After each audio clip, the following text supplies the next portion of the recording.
All right, well, good afternoon, everyone. And yeah, thank you for the introduction and thank you for having me today. As I mentioned, my name's Allyce. I'm a GP academic at the GP Clinical School here at Sydney University. And I started my PhD about a year ago now in March 2024. And today I'm going to give you a brief overview of one of my planned PhD studies that I hope will contribute towards the equitable elimination of cervical cancer here in Australia.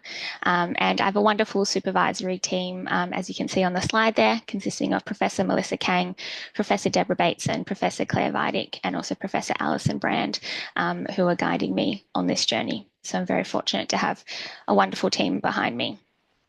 So I just wanted to start today and recognise and pay respect to the elders and communities past, present and emerging of the lands that the University of Sydney's campuses stand on. For thousands of years, they've shared and exchanged knowledges across innumerable generations for the benefit of all. And I just wanted to acknowledge that today I'm zooming in from the lands of the Wallumattagal people. So cervical cancer is currently the fourth most common cancer among women worldwide. And in Australia, we have close to 1,000 new cases of cervical cancer diagnosed each year. And concerningly, the incidence rate is higher for those from culturally and linguistically diverse backgrounds.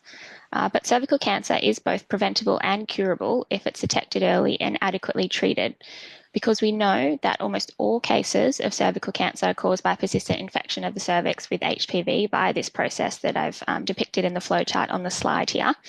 For those who might not be aware, HPV is transmitted most commonly during sexual activity, and most sexually active people will become infected during their lifetime.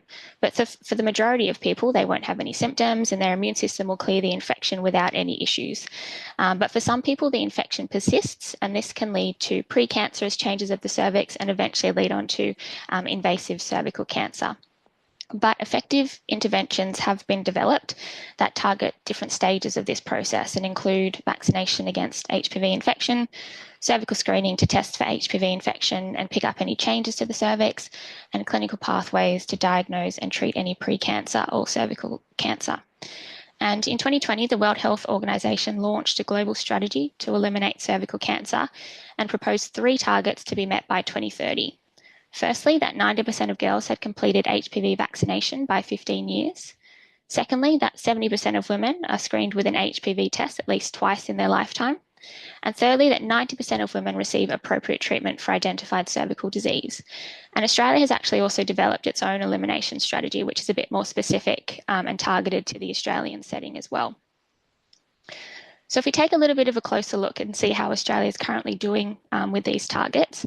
So firstly, vaccination against HPV is provided here at no cost to those aged between 12 to 25 years old, either through a school vaccination program or through general practice. And despite these programs, however, nationally in 2023, only 84% of girls and 82% of boys had completed HPV vaccination by 15 years. And coverage further decreased down to 75% for those 25-year-olds. And I've also heard, unfortunately, that these numbers are further downtrending in 2024 as well, but coverage reports haven't been officially released or anything like that for that year yet. And published research also suggests that coverage rates have further decreased in cold populations. Secondly, we know that cervical cancer screening is extremely effective, as 70 to 80% of cervical cancer cases in Australia are in underscreened women. Australia does have an organised cervical screening program that's delivered through general practice. Through this program, it's recommended that people with a cervix who have ever been sexually active and between the ages of 25 to 74 years undergo a screening HPV test every 5 years. And the latest data indicates that approximately 75% of eligible women were up to date with cervical screening by the end of 2023. However, again, published research consistently shows that there are lower screening rates among cold populations. And thirdly, regarding targets for treatment, I'm just going to focus on here specifically on colposcopy because that's the most relevant for the study that I'm doing. And for those who may not be aware, colposcopy is a diagnostic procedure performed by a trained healthcare professional known as a colposcopist to directly visualize the cervix and obtain biopsies of any abnormal cells. And women are usually referred for colposcopy by their GPs following an abnormal cervical screening result or any concerning symptoms. But in 2022, only 47% of women who were referred to colposcopy appropriately as per guidelines had one within an appropriate time frame. And only 77% of women had one at all within 2 years of referral. There's currently no data available for this, looking at cold populations in particular. And these numbers are quite concerning because it's been reported in literature that up to 12% of invasive cervical cancers can be attributed to poor follow-up of an abnormal screening result. And so we know that GPs are central in delivering these cervical cancer prevention services and thereby play a pivotal role in helping Australia to reach these World Health Organization targets and reduce inequities within priority populations, such as culturally and linguistically diverse communities. So therefore, this study will aim to explore and understand the role of general practice in facilitating cervical cancer prevention among culturally and linguistically diverse populations within metropolitan Sydney and rural New South Wales. So we plan to conduct qualitative one-on-one semi-structured interviews with GPs and colposcopists who work in New South Wales. And GPs and colposcopists will be purposefully sampled based on their work with culturally and linguistically diverse populations in their regular practice. And we're aiming to recruit approximately about 20 to 25 GPs and 5 to 10 colposcopists. We plan to recruit them through professional networks of the research team, advertisements distributed by local and professional organisations such as primary health networks and refugee and multicultural health services. And we also plan to utilise a snowballing recruitment strategy where we'll ask participants to share the study details within their own professional networks. So the interviews with GPs will focus on their current role and experiences in delivering the HPV vaccination, cervical screening, following up an abnormal cervical screening test and referral to colposcopy, so sort of that whole pathway for women from cold backgrounds. And they'll also explore the GPs' any perceived barriers and enablers and their perceptions of strategies that could facilitate equitable participation among these population groups. Interviews with colposcopists will focus on their current role and experiences in performing colposcopy among cold populations, and also their perceptions and interactions with general practice as part of this referral process, and their perceptions of barriers and enablers to accessing colposcopy, and strategies that could facilitate access and attendance for cold populations to colposcopy. The interviews will be transcribed verbatim, and thematic analysis of interview transcripts will be conducted using an inductive approach and grounded theory as a theoretical basis. And the analysis of data and data collection will be performed concurrently in an iterative process to help inform our ongoing recruitment, our sampling strategies, and interview questions as well. So where we're up to with all of this, so pretty early on we undertook extensive consultation with important stakeholders to ensure our research was appropriate and translatable to the intended population groups and end users. So key stakeholders that we've engaged include the Primary Health Networks, Cancer Institute of New South Wales, the New South Wales Refugee Health Service, Multicultural New South Wales and Family Planning Australia. And as I mentioned, we also have engaged with Professor Alison Brand, who is the director of the Westmead Centre for Gynecological Oncology, regarding the interviews with colposcopists. And overall, the stakeholder reception to the project has been really positive. And these consultations have been really critical and really valuable for helping us shape our research plan and sampling frames in who we want to target with our interviews. Because through these meetings and through our discussions with these consultations, we realised it would be really important for us to reach and speak with these GPs and colposcopists who regularly see these culturally and linguistically diverse women, as there's currently not much known about these healthcare professionals' perspectives in particular. And so we decided to target a few regions within New South Wales with higher proportions of cold populations. So we selected Western Sydney, Southwestern Sydney, and the city of Coffs Harbour for a few reasons. Firstly, looking at the data in the Australian census and the multicultural demographic data that the Cancer Institute New South Wales publishes. Secondly, as I mentioned, following our stakeholder consultations. And thirdly, due to our strong professional networks in these regions, which was just a pragmatic decision to help with recruitment. And we thought that it would be good to have both sort of metropolitan and regional sites so that we could compare the differing needs in these areas as well. So excitingly, we received ethics approval from the University of Sydney for these interviews earlier this year, and we've been working towards commencing the interviews next month. So to prepare for this, we're currently going through the process of going through New South Wales Health Ethics for the colposcopist interviews. We're conducting pilot interviews to refine and finalise our interview guides, and we had our first GP pilot interview that I conducted yesterday, which went really well, which was good. And we're also in the process of reaching out to the stakeholders that we met with and spoke with last year to prepare for recruitment over the next month. And so we're hoping to complete these interviews and the data collection and the analysis by the end of the year. So overall, this project we hope will facilitate the equitable elimination of cervical cancer here in Australia and ensure no population groups are left behind. And we hope that it'll fill an important knowledge gap about the key prevention activities and pathways that GPs facilitate. And so we expect that our findings will help to inform policy development and practice within general practice and could be used to make recommendations for targeted interventions within general practice across the cervical cancer prevention pathway for culturally and linguistically diverse communities to support the elimination strategy, both here and more broadly as well. And that was all for my presentation. Thank you again for having me, and happy to take any questions. Allyce, thank you so much for a very clear, well-presented talk introducing your PhD topic. So we do have an opportunity for questions and responses from Allyce. And if you've got a question, I've got one question to start with the various called groups. Do you think there's going to be a need for very specific strategies depending on the actual called group that you're sort of targeting or working with? Yeah, so at this early initial stage, we've sort of decided, we made a proactive decision to keep it quite broad in who we're going to target. So we weren't narrowing down specific cold groups, and we were going to put out the recruitment in those general geographic areas to see who we started getting. And then through that iterative process of doing the data collection and analysing the data and seeing what we're getting sort of concurrently as we're doing recruitment, we envisioned that if we're getting particular pockets or if we see a particular need to target more specific culturally and linguistically diverse communities, then we could further do that with our recruitment and sampling as we progress throughout the year.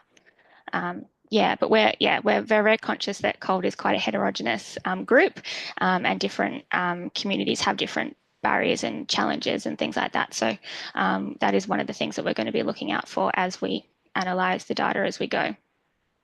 Yeah, no, thank you. And presumably some of the GPs and the colposcopists could also come from a CALD background. Yeah. And from speaking with with our stakeholders that we spoke to, so we've spoken to New South Wales Refugee Health, which is based out at Southwest Sydney. We've spoken to Multicultural Health, both at Southwest Sydney, Western Sydney, and up in Coffs Harbour as well. And they've all sort of said that those GPs that see those cold groups, are most likely bilingual, and most likely, may have some relationship with that community in terms of ethnic background. And they're the ones that we really want to try and target, because they're the ones that they don't really engage that well with PHNs or research, and so they don't really know what's going on with those GPs. And so we're really going to be trying to be quite purposive in our sampling to try and make sure we reach some of those GPs. Yeah, excellent. Thank you. Thank you very much. We've got a lot of hands up. So we've got Sue, Justin, and then Adam, please. So Sue. Thank you, Allyce. That was really interesting. I've got a more general question, actually, just picking up on one of the points you had on an early slide. So where it said that 75% of women were up to date with their smears. But I'm just wondering, do we know whether the 25% who aren't up to date had issues accessing a GP? because I work rurally, and that is a big issue, or can be a big issue. Yeah, so the data that we have, I don't have it quite on hand, but it is stratified by socioeconomic status and also rurality and remoteness. I do believe generally it is a lower percentage of people screened the more rural and remote that we go. I don't have the specific numbers or don't know them off the top of my head, but there is that stratification among reports. And the C4 group, which is the Centre for Cervical Cancer Prevention, CRE, they put out an elimination report every year, and they mark some of these things and how we're going with these targets. And yeah, they do show quite nicely what the different coverage rates are based on rurality, socioeconomic status, and they also have Indigenous status there as well. But we don't have anything on cold, any markers for cold in those data yet. It's in the pipeline, but nothing yet. No, thank you, Allyce. Thank you. Justin. Thanks, Allyce, for a really succinct presentation of a really well thought through qualitative study there. I guess I just had a really practical, simple question, really. So obviously you'll go for saturation in your interviews, but I was just curious about, approximate length of your guides for your health professionals versus your called community members, and just any idea, okay, given saturation of approximate numbers, and also given what you were saying about targeting particular called communities through your health professionals, are you going to sort of do a drill down if you get into a particular community, or are you going to try and get a representation across a bunch of different called communities? Thank you. Yeah, that's all right. So yeah, our approximate sample size that we were hoping to get approximately around would be sort of 20 to 25 GPs and 5 to 10 colposcopists. We're planning to start broad and look at sort of broadly lots of different cold groups and healthcare professionals that potentially see lots of different cold groups as well. We thought that might be a nice place to start because health professionals may see multiple different culturally and linguistically diverse patients from different backgrounds. And we thought it might be good to sort of get a little bit of an idea, hearing from the healthcare professionals, their experiences of any differences or similarities between those groups from their own firsthand experiences. And then, yeah, depending on where we see the data going and based on our analysis, potentially keeping it broad if we're thinking that we're getting some good data that's usable and helpful for people. But if we're feeling like it's too broad and there's certain things that are coming up for particular communities, then we may make the conscious decision of targeting more specific those communities and the GPs and healthcare professionals that see those particular communities. And I'm sorry, I've forgotten the first part of your question. What was... Just duration of the interview guides. GP and the other health professional interviews. Yeah. Yeah. So the GP interview guides will take about 45 to 60 minutes. And the colposcopist interview guides will take about 30 to 45 minutes. So they're quite in depth because we're wanting to touch on a lot of the different aspects of cervical cancer prevention, the vaccinations, the screening and referrals on. So yeah, it takes a bit of time to try and bring all that together in an interview. So yeah, we've done the pilot. I did the pilot interview yesterday and it took about an hour. So yes, an hour, maybe even an hour and a half. I think sometimes if you're getting really good data, then just keep going. Yeah, exactly. As long as they've got time. As long as they've got time, which we're conscious of because we've heard that they're very, very busy GPs in these communities. So yeah. Thank you. Thank you. Adam. Yeah, at the risk of sounding a bit left field, I'm not always a huge fan of studies that target culture, ethnicity, and language as a factor, only because they intersect with so many other things. And one of the things we know about HPV and cervical cancer is that access is a massive issue, as is hesitancy. And if you're looking at the northern areas of New South Wales, there's lots more pockets of hesitancy in those spaces. And the rough way of doing remoteness and rurality is also a really interesting one, because you might have two places which are equally remote, but one of those places has excellent access or higher rates of hesitancy, and others might have very poor access and lower rates of hesitancy, and all of those factors combine together to become one thing. So I get a little bit scared when I hear about, targeting culturally and linguistically diverse communities as if that's the reason why their rates are lower, rather than thinking about the intersectional set of factors that might actually play a part in that. So I don't know how you would tease that out or build a study that can manage all of those things at once, but it's definitely worth thinking about for sure.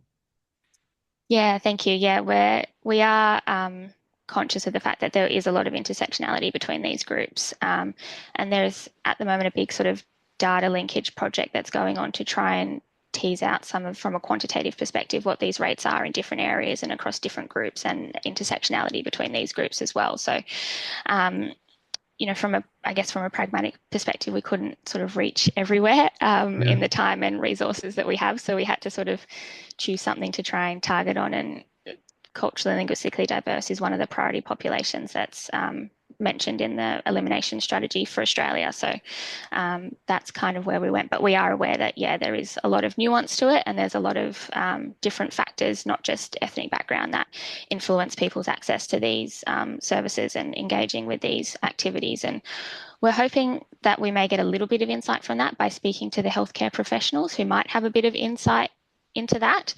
But we're just going to have to see what comes out of it, I think. But thank you. Yeah, smart, practical approach. Yeah. I've got perhaps a comment, and maybe it's also a question for the broader group, and certainly for Allyce as well.